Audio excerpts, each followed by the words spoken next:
que eso es fundamental. Y otra cosa que es fundamental en esta resolución miscelánea 2017 son las disposiciones transitorias. Siempre son importantes, pero en particular este año los que nos están dando más información son las disposiciones transitorias. Y si a lo largo de ellos ustedes se van a dar cuenta que vamos a ir aterrizando en muchas de ellas. Y comenzamos por el primero, que nos indica la vigencia de esta resolución miscelánea. Como todos los años, pues va a ser por ejercicio. Comenzó el 1 de enero y va a estar en vigor hasta el 31 de diciembre. Pero nos da una excepción. Y la excepción ustedes la van a ver del lado, viendo de frente del lado derecho, el famoso anexo 20. Y si ustedes quizá no se saben de memoria todos los anexos, pero el anexo 20 sí lo logran identificar. ¿Sí saben cuál es el anexo 20? La estructura técnica del CFDI. En su versión 3.3, si ustedes ven el día de hoy sus versiones de comprobantes electrónicos, es el 3.2, la que va a entrar en vigor es el 3.3, va a entrar en vigor a partir del 1 de julio. Entonces aquí nos da el primer dato importante. Desde diciembre e incluso semanas más allá de semanas anteriores a diciembre, nosotros ya teníamos conocimiento de que la autoridad, y lo platicamos aquí en varias ocasiones, de que la autoridad ya estaba platicando con los desarrolladores para establecer un mecanismo de cambio, que ellos lo bautizaron o lo denominaron como rincones de oportunidad, cosas que no se habían dado cuenta que pueden perfeccionarse. Pero como toda perfección, esto también va a requerir una actualización. Y la actualización no va a ser gratuita, va a ser con cargo a los bolsillos del contribuyente, porque la mayor parte de ellos no tienen los conocimientos técnicos como para desarrollar su propio programa y poder timbrarlo con las características técnicas que se dan a conocer a través de este anexo 20. Pero bueno, la primera noticia es esa, va a partir del 1 de julio de 2017. Este tema, como es muy importante, lo vamos a retomar más adelante, pero de primera instancia, ahí está el primer dato valioso de este 2017 y de esta charla. Seguimos. ¿Qué es lo que dice su lámina en su título? A ver, léanlo otra vez, ¿qué dice? ¿Cómo dice? El horario, ¿verdad? Corríjanlo, por favor, ¿no? Porque ahí dice el horario. Pero como nuestra mente es bien abusada, leyó correctamente. Entonces, corríjanle, por favor, el glosario.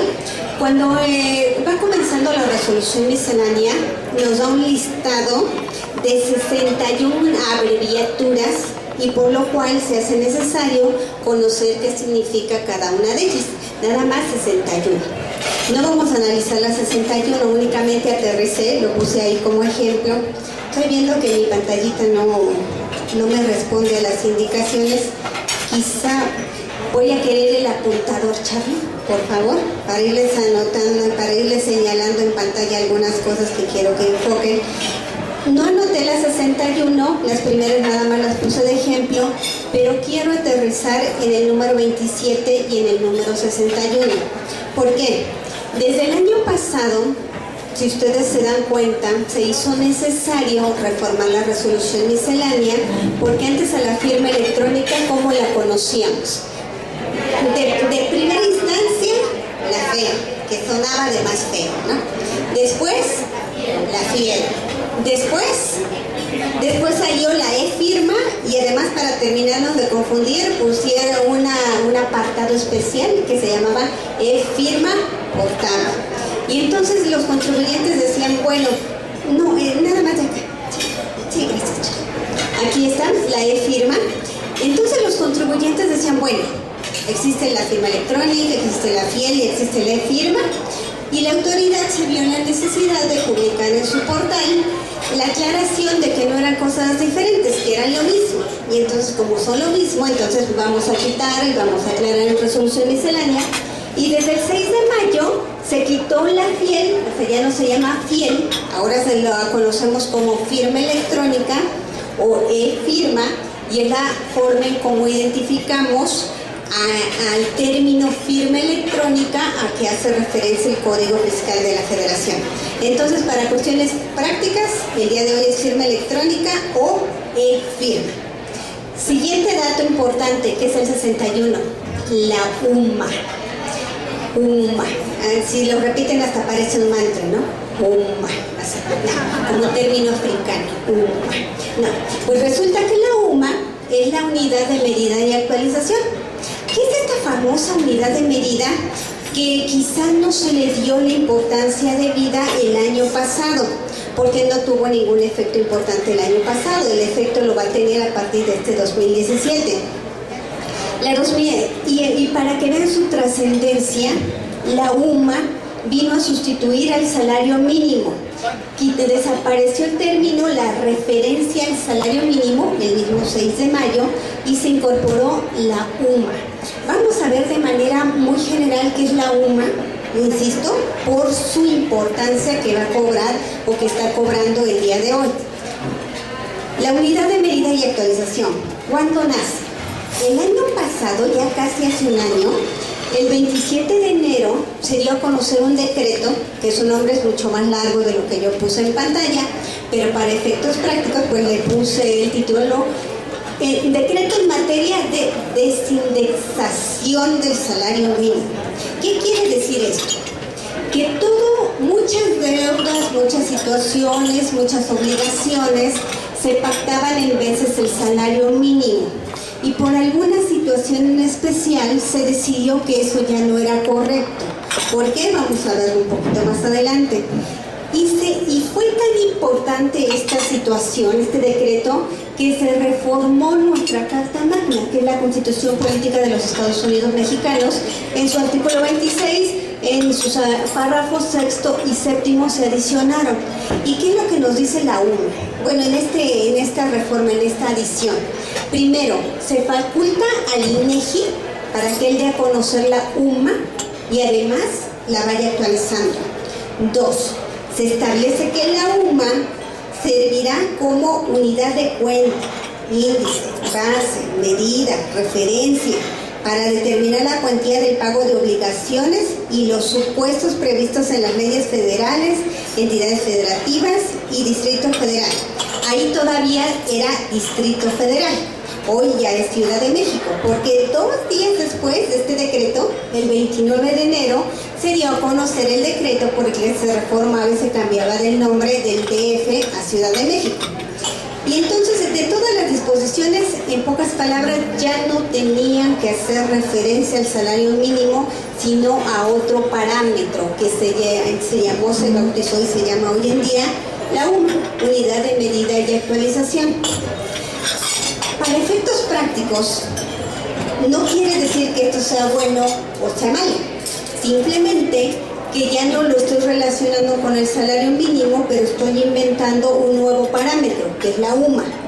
Y quiere decir que el salario mínimo, y así está especificado en este mismo decreto, en este artículo 23, ahora en el apartado A, en la fracción sexta, en su primer párrafo, se reformó en la parte final de este párrafo y se indicó que el salario mínimo no podrá ser utilizado, o sea, ya es una prohibición, no podrá ser utilizado como índice, unidad, base, medida o referencia para fines ajenos a su naturaleza. O sea, ya es una prohibición a nivel constitucional. Es por eso que todas las leyes deben de hacer, y les dieron un tiempo de gracia, para que corrigieran todas sus referencias, ya no lo refirieran a salario mínimo y lo refirieran a esta nueva unidad de medición, la famosa UMA. Y este decreto es mucho más largo de lo que yo les estoy anotando aquí, pero nada más les estoy anotando la parte más, en lo que yo considero más relevante y lo que no debemos de perder de vista. ¿Dónde está el otro micrófono? Ahorita te lo paso.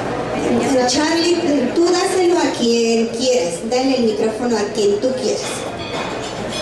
Ah, muy bien. Nos van a hacer favor, si me hacen favor, de leer el sexto transitorio.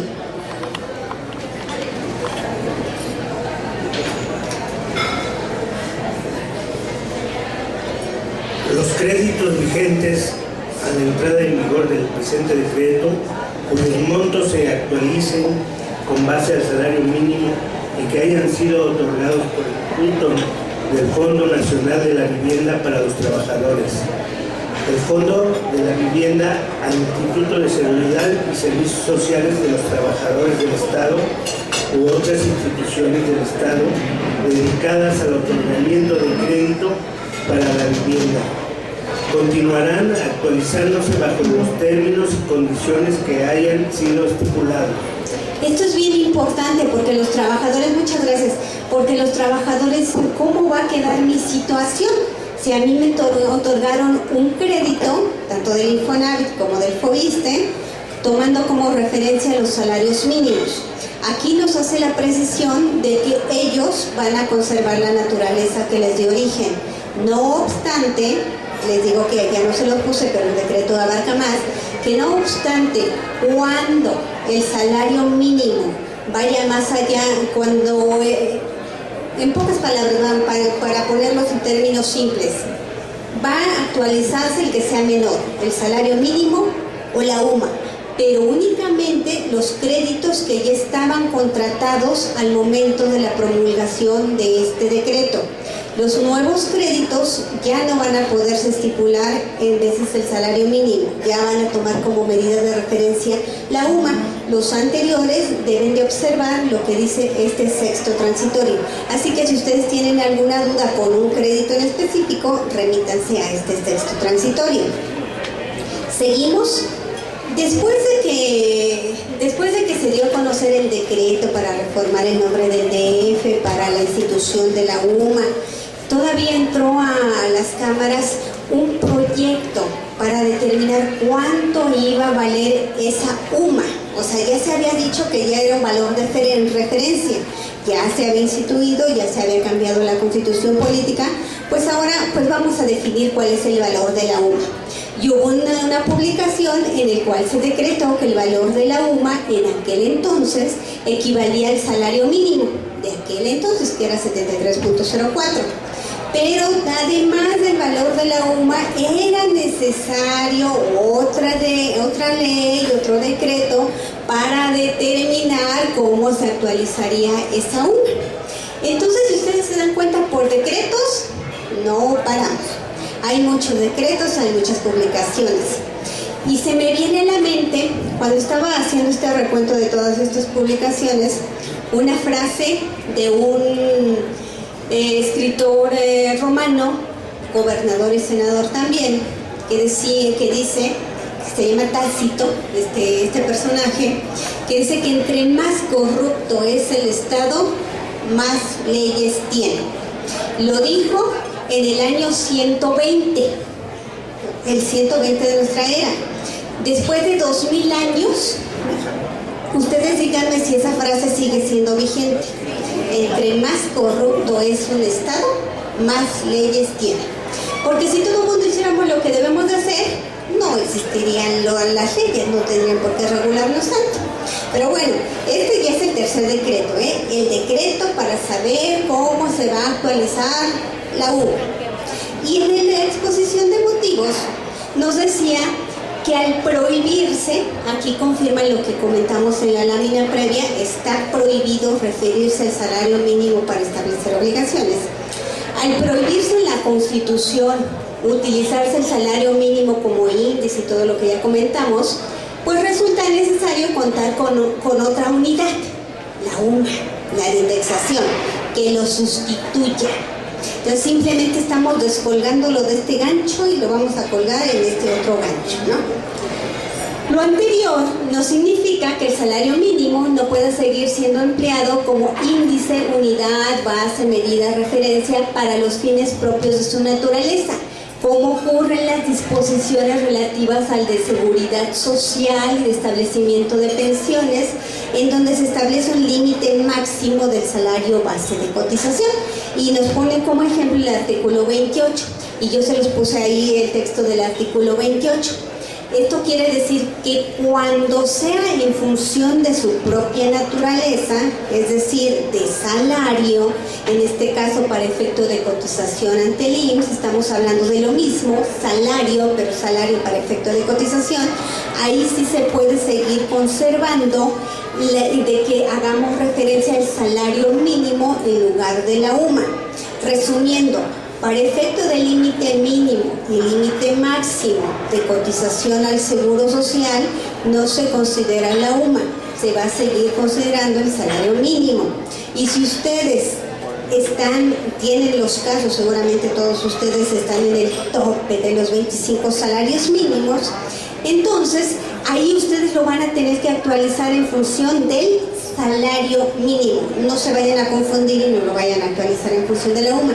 El salario máximo de los 25 veces o el mínimo, que es el salario mínimo, sigue siendo referenciado al salario mínimo.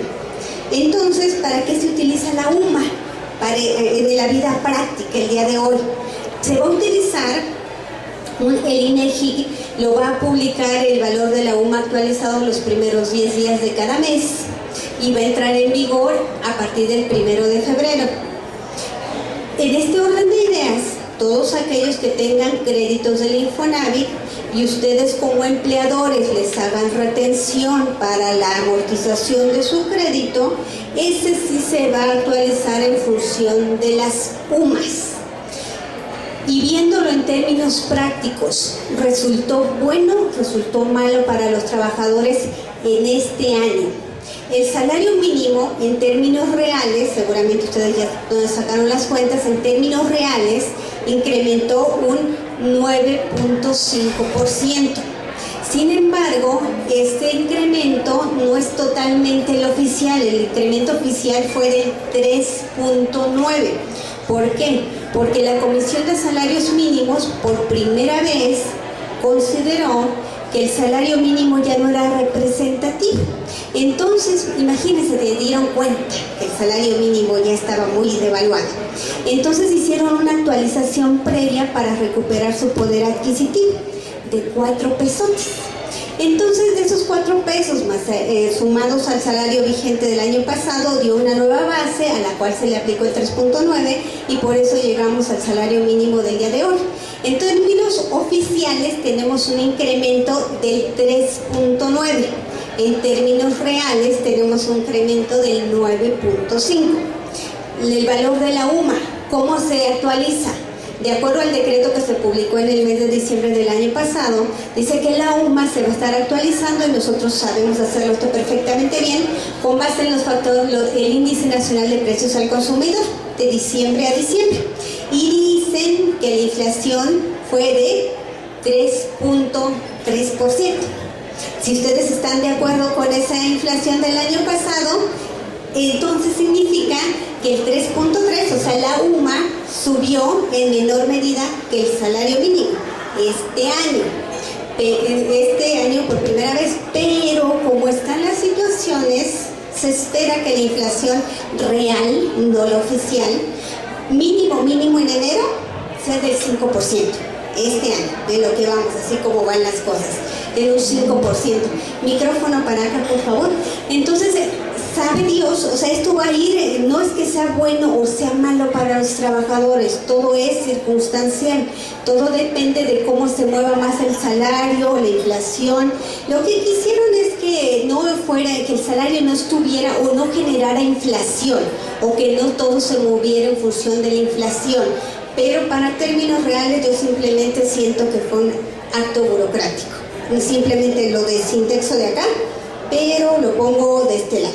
Entonces, como digo, yo al menos estoy de acuerdo en lo que dijo Tácito. Hola, buen día.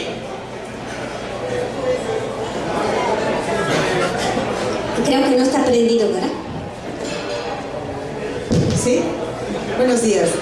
Mira, quería comentarte, ¿es algo futurista una devaluación esta UMA? Algo que realmente sabemos que el salario mínimo no es base para dirigir lo que es la inflación. ¿Esto es algo, a eso va dirigido el UMA? La UMA es simplemente quisieron desligar al salario para que no se moviera en términos de la inflación. en teoría para que no generara un efecto inflacionario. Y seguramente porque ya sabían lo que venía en este año, y entonces simplemente salario mínimo lo vamos a mover a través de una comisión. Y lo apagas, por favor, para que no se vicie el sonido. Entonces, para que, por un lado, vamos a mover los salarios conforme a lo que la Comisión de Salarios Mínimos establezca conveniente. Y por el otro, la UMA, esa sí se va a estar moviendo en función de la inflación. Entonces, si los créditos del Infonavit van a estar sujetos a la UMA, imagínense cómo le va a ir este año, porque se está moviendo en función de la inflación. Este año resultó benéfico, así por un poquito, actualizarlo en función de la UMA, pero de acuerdo a las circunstancias económicas vamos a ver cómo se van a mover en este año, y tomando como referencia de que, insisto, mínimo en enero se estima una inflación del 5%, cuando se supone que todo el año pasado fue del 3.3%. Y no se necesita... Ay, es que yo ya estoy con una situación que no entiendo muy bien. Las cifras oficiales ya no entiendo muy bien para qué sirven, porque siendo realistas, el micrófono lo circulamos, por favor. Siendo realistas, ¿ustedes sí creen que fue del 3.3%? ¿En sus bolsillos así lo sienten? Sí lo sienten de 3.3%. Ah, yo digo, ay, ese me hace que no va al súper. Entonces, adelante, por favor. Entonces, para terminar lo de la famosa UMA, ¿sí quedó claro para qué va a servir y para qué no? Salario con base de cotización sigue siendo lo mismo. Créditos Infonavit sí se van a mover en función de UMA. Hay que consultar las retenciones que hagamos por crédito de Infonavit a nuestros trabajadores. En enero van a ser las mismas que veníamos haciendo. A partir del 1 de febrero sí tenemos que entrar al portal de Infonavit y descargar los nuevos montos y comunicárselo a los trabajadores. Entonces, resumiendo, eso es el efecto que tiene la UMA en este 2017. Gracias. Buenos días, Rosita. Hola, buen día. Gracias. Sí, yo aquí voy a hacer una pregunta un poco ilógica. Aquí todo es ilógico. Gracias. Cuando se cambió la UDI como antecedente de que no se iba a calcular mediante el Banco de México, sino mediante el INEGI, todo el mundo dijo que era incorrecto. Ahora yo opino lo mismo de la UMA.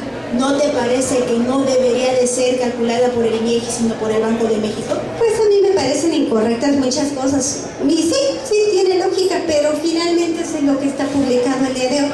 Te doy todas las razones. Vivimos en el mundo ilógico, pero lo más gracioso es que lo aceptamos. Y vivimos y fluimos aquí sin mayor problema. Porque pues es una secretaría de que está bien, de que vigila, de que cuál es quién sube más y todo eso, pero lo hace a través de muestreos. Entonces, estarás de acuerdo conmigo de que no es lo mismo los precios en una zona económica de gente que tenga bajos ingresos a otra que tenga un nivel económico un poco más elevado, y que tratar de hacer un promedio pues es muy difícil. Sí, y yo creo, y por eso les pregunté, ¿creen que es representativo el dato? No es representativo. La realidad la vivimos todos los días, todos los que muchas veces dicen las amas de casa. Pero no es cierto, nosotros también, salimos a desayunar, pagamos la cuenta del restaurante, al día siguiente la tintorería, vamos a comprar ropa, vean la calidad de la ropa hoy en día, ven que hace 3 años todavía estaba hecho en Italia, en España y de buena calidad. Hoy, ¿en dónde está hecho? En China. Afortunadamente los materiales siguen siendo los mismos, pero la calidad ya no. Y entonces todo eso lo sentimos. Entonces, por más que nos lo disfracen, ojalá nosotros ya no tengamos los ojos cerrados. Porque el humano es muy dado a creer lo que le dicen, porque escucha. Así como cuando a alguien le están engañando, no necesariamente su pareja. Dicen, no es cierto, no es cierto. Ay, entonces no es cierto, entonces ya no es cierto. Aun cuando tenemos los elementos de que sí es cierto, nos autoengañamos. Pero yo tengo la esperanza de que nosotros ya no nos estemos autoengañando, porque nosotros sí tenemos más información, tenemos la fortuna. Vamos a continuar Otra parte muy importante de la resolución miscelánea son los anexos. Los anexos, ¿por qué? Porque vienen a complementar todo aquello que está a través de las reglas, las diferentes reglas, que son muchísimas, vienen a complementar y a darnos información adicional. Las abreviaturas ya vimos que eran 61. Aquí los anexos son 29. Y los más conocidos, seguramente ustedes no han tenido la oportunidad de ver todos, pero sí los más conocidos. El anexo 1, que nos da a conocer información sobre los cuestionarios y demás información. El 1A sobre los trámites fiscales. Es muy interesante este anexo 1A, porque no es más que un resumen, como preguntándonos, ¿qué trámite quieres hacer? Muy bien, si quieres hacer este trámite, lo tienes que hacer de esta forma, en estos lugares, por estos medios, con estos formatos, en estos plazos, y lo pueden hacer determinadas personas. Entonces es como una guía, es una guía muy práctica, este famoso anexo 1A. El 20, seguramente el 20 lo vamos a soñar un buen ratito, si no es que ustedes ya estuvieron soñando desde el año pasado, el de los FDIs. El 24, que nos quitó el sueño y nos sigue quitando el sueño, que es el de la contabilidad electrónica. Y dos nuevos anexos que se están incorporando en esta resolución miscelánea, que es el 28 y el 29. Entonces todos estos que están en el primer apartado son los que está dando a conocer la autoridad, es decir, que no se prorrogó su vigencia. Los de la parte de en medio son los que sí se prorrogaron, y los que se modificaron son los que están en la parte inferior. Respecto de los que se adicionaron, y todos estos anexos están enlistados si ustedes quieren ir directamente en la regla 1.9. Los anexos 28 y 29 nos dan como un indicio de la complejidad que está haciendo el día de hoy ser ya sea un proveedor para realizar algún trámite o algo de lo que la autoridad les autorizó hacer, o nosotros como contribuyentes. El anexo 28, imagínense, tan complejo es este asunto que debió de haberse emitido este anexo, que contiene las obligaciones y requisitos de los emisores de los monederos electrónicos utilizados en la adquisición de combustibles.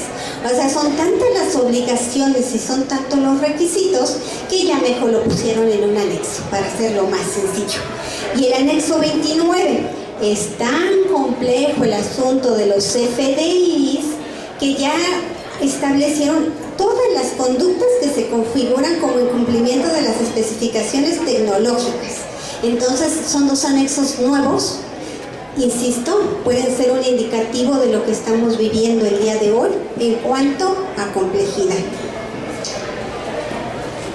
Desde diciembre del año pasado, si ustedes no se fueron de vacaciones o si estando de vacaciones son obsesivos y están viendo la página del SAT en donde quiera que estén, como no tienen nada mejor que hacer, están viendo la página del SAT. Nos empezaron a llover los anexos, estos anexos, y desde el 26 de diciembre, o sea, todavía teníamos el pavo aquí en plena digestión, y el 26 de diciembre nos dieron a conocer el anexo 1A, el de trámites fiscales. El 27, por si esa no si lo terminaron de leer el mismo 26, pues ahí va el 27, ¿no?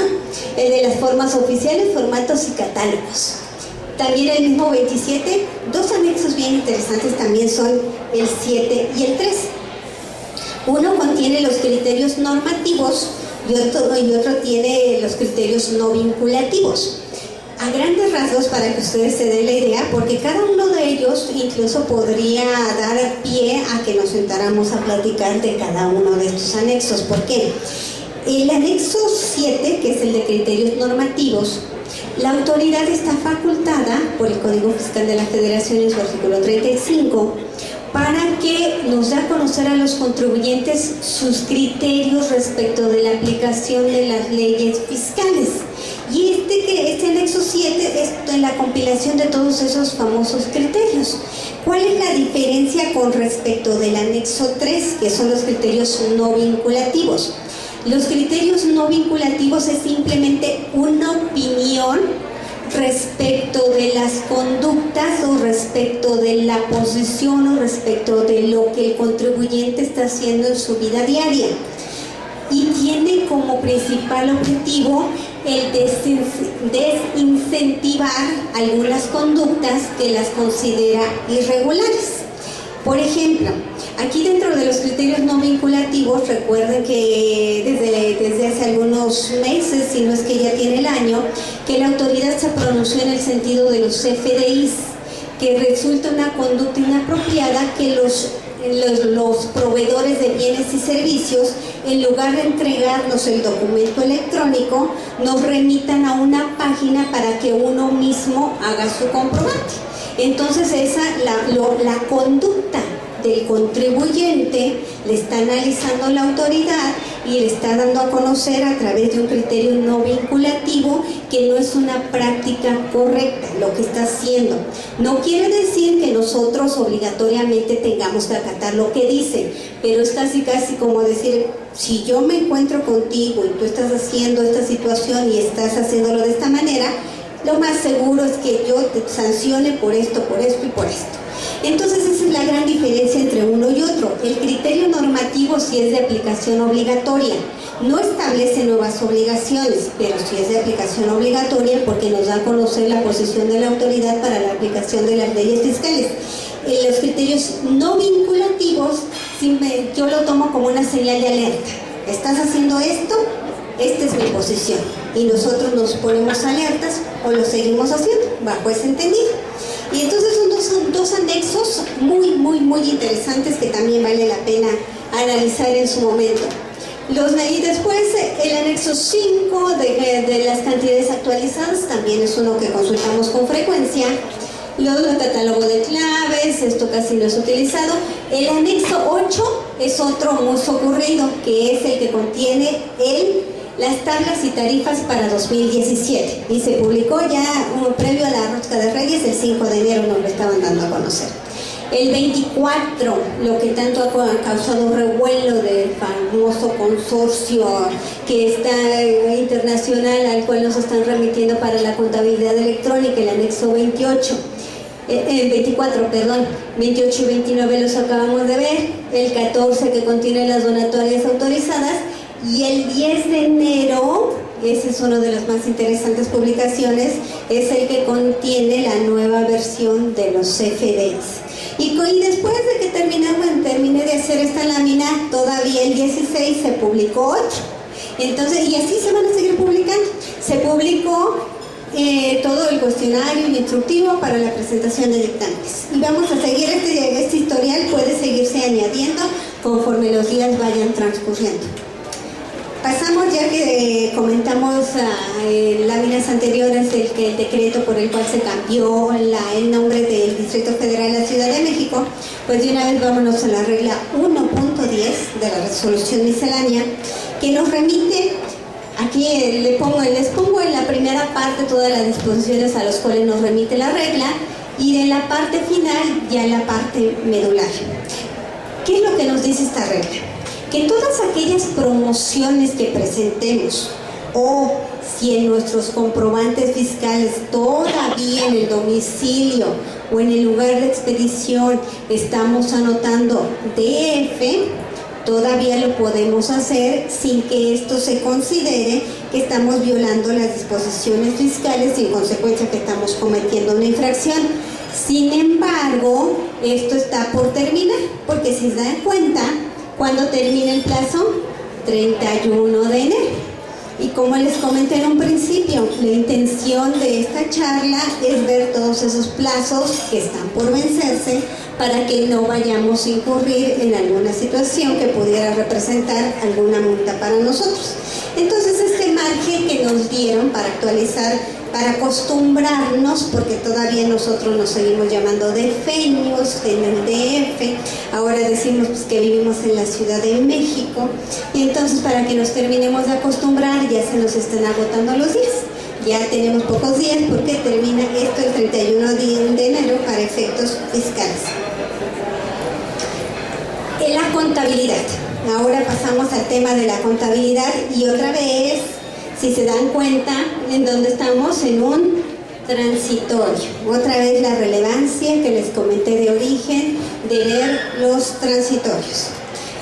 Y en esta primera regla, en esta primera lámina de este tema, les puse todas las reglas a que nos remite esta regla, año por año, desde 2014, 2015, 2016. Aquí, de 2016.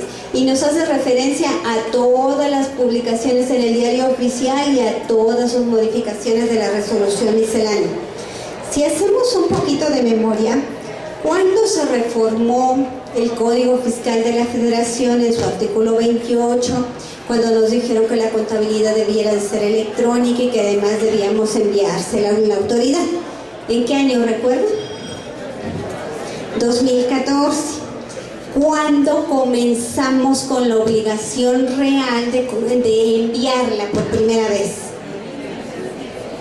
2015, el primer grupo de contribuyentes. El grueso de los contribuyentes entró en 2016. Ese es el historial que venimos arrastrando desde 2014. Y si recuerdan, en 2014, como a través de disposiciones transitorias, nos dijeron que la autoridad iba a publicar la entrada en vigor de esta obligación de manera paulatina por sectores de contribuyentes. La resolución miscelánea de 2014 estuvo muy movida, porque decían empieza tal mes, no, mejor después, luego en diciembre, mejor el año siguiente. Y el año 2014 estuvo muy movido. Finalmente, ya como hicimos el recuento, la obligación comenzó para los primeros contribuyentes a partir de 2015, el grueso en 2016, pero nos remiten a todas estas disposiciones en las cuales tienen como peculiaridad dos cosas. Uno, nos establecían que la contabilidad electrónica se iba a tener que estructurar y mandar en archivos con un formato característico que ya conocemos como XML. Y dos, nos establecía cuáles eran los archivos a que estábamos obligados a enviar a la autoridad, a través de qué medios, de qué plazos, cuáles eran las personas que tenían que hacer. Todas estas reglas tienen esa peculiaridad. Entonces, nos estamos concentrando en esta disposición transitoria en los contribuyentes que tenían la obligación de estructurar su contabilidad en archivos XML y mandarlo a la autoridad. Esta disposición transitoria no se está refiriendo a aquellos que utilicen mis cuentas, eso es otro asunto. Es exclusivamente a los que generan sus archivos en formato XML. Y para estos nos está dando a conocer, seguramente porque se dieron cuenta de que la mayoría pues no está cumpliendo con el envío de estos archivos, porque como lo hemos comentado en charlas previas, no cualquiera, o de hecho yo podría decir que ninguno de los que estamos aquí por cuenta propia podemos estructurar los archivos en formato XML. Sí podemos hacer los estados, sí podemos procesarlos, sí podemos generarlos, pero convertirlos en formato XML no lo podemos hacer por nuestra propia cuenta. Y entonces resulta que sabe Dios cuál es el estatus del envío de estos archivos. Del universo de todos los contribuyentes no sabemos qué porcentaje los está enviando y si de este porcentaje los está enviando todos y de la manera correcta. Por lo cual yo creo que se hizo necesario que dieran un plazo adicional. Dice, si tú eres de esos contribuyentes y no has enviado tus archivos por lo que corresponde el 1 de enero de 2015, que es cuando comenzó la obligación de envío, y hasta el 31 de octubre de 2016, podrás enviarlo a más tardar, ¿cuándo? 30 de abril, el Día del Niño. Entonces, para que ustedes actúen como niños bien cumplidos, a más tardar el 30 de abril. Y la duda lógica sería, ¿por qué nada más hasta octubre? ¿Y por qué no hasta diciembre? ¿Cuándo entró en vigor esta miscelánea, dijimos? ¿Cuándo entró en vigor la resolución miscelánea 2017? Que lo vimos en su lámina 2. El 1 de enero de 2017. Se me hace que están dormidos, muchachos. Tomen más café para que despierten. A ver, entonces entró en vigor el 1 de enero de 2017. La contabilidad los archivos de la contabilidad de noviembre cuando vencía su plazo para envío. Recuerden que tenemos todo un mes más 3 días hábiles si somos personas morales o 5 si somos personas físicas. Entonces, la de noviembre, tuvimos diciembre y los primeros 3 días de enero. Entonces, cuando entró en vigor esta resolución, pues todavía estábamos en plazo. Y la de diciembre, pues apenas la estamos procesando. Y entonces, quizá por eso, nada más se estén refiriendo hasta el 31 de octubre. Vamos a ver si se modifica y dan ampliar este plazo para la contabilidad, los archivos de la contabilidad de diciembre. Pero por lo pronto, todos los que tengan pendiente de enviar lo van a poder hacer a más tardar el 30 de abril. ¿Qué significará esto? Que después del 30 de abril ahora sí nos van a empezar a requerir y a multar. Yo creo que sí. Entonces vamos a ponernos al corriente para que no incurramos en alguna de estas situaciones de riesgo. Ahora sí, ya terminamos ese apartado de mi contabilidad. Vamos a pasar al apartado de la contabilidad, pero a través de mis cuentas. Ahora sí vamos a aterrizar ahí. Y nos remite al artículo que le da origen al envío de la contabilidad y a la contabilidad electrónica. Y nos indica que los contribuyentes que hayan optado por utilizar mis cuentas, esta regla 2815, yo creo que ustedes la tienen casi de tener de memoria o de tenerla de referencia. Deben de leerla muy bien a lo largo de todos estos años, porque es la que nos ha dado pauta para saber quiénes pueden utilizar mis cuentas para el cumplimiento de la contabilidad electrónica. Y este año 2017 sigue siendo el mismo número, afortunadamente.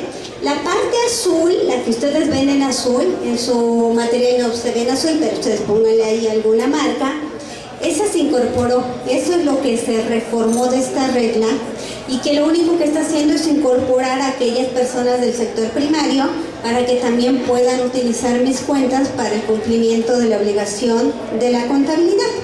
Respecto de todo lo demás, el texto sigue siendo exactamente igual. ¿Y qué nos indica?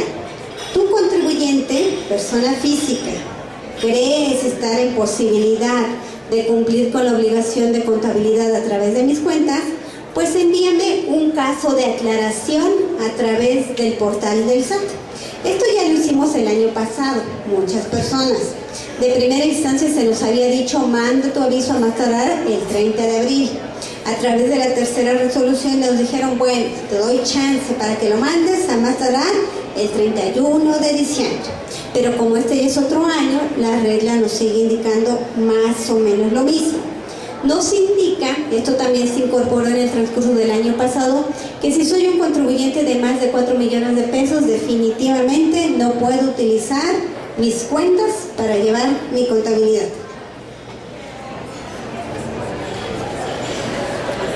Para las asociaciones religiosas, recordemos que siempre hay un criterio. Micrófono, por favor, lo circulamos para acá. Ellas sí tienen la posibilidad de llevarlo a través de mis cuentas y a ellas no les resulta aplicarle el límite de los 4 millones de pesos. A partir de este año 2017 se incorporó este párrafo, este último párrafo que está en la parte final, en donde nos aclara de que si nosotros reanudamos si nos inscribimos o reanudamos actividades, tenemos a más tardar el mes de febrero, otra vez estamos con días próximos, para que presentemos este famoso caso de aclaración. Por favor. Sí, buenos días, Rosca. Hola. ¿Qué pasa con las aclaraciones que aún no han sido resueltas, que se metieron desde el año pasado? ¿Lo consultaste apenitas? Sí. No le veo mayor problema. Aquí hay dos alternativas. Cuando lleguemos a los acusas, te comento. Si me recuerdas, si no, nada más me levantas la mano y yo recuerdo. Bueno, entonces ya vimos. El año pasado no nos indicaban el plazo para aquellas personas que reanudaran actividades o se inscribieran. A partir de este año, esta es la parte que se incorporó en esta regla de resolución miscelánea. ¿Y cómo lo hacemos? A través de mi portal, igual que el año pasado. Vamos a entrar a mi portal, vamos a entrar a solicitud y en el servicio de aclaración vamos a llenar todos los espacios que nos piden. En el trámite, aquí en el trámite donde está la flechita, se van a desplegar una serie de opciones y aparecerá opción de mis cuentas contabilidad electrónica. Estos campos de asunto y descripción son de libre llenados.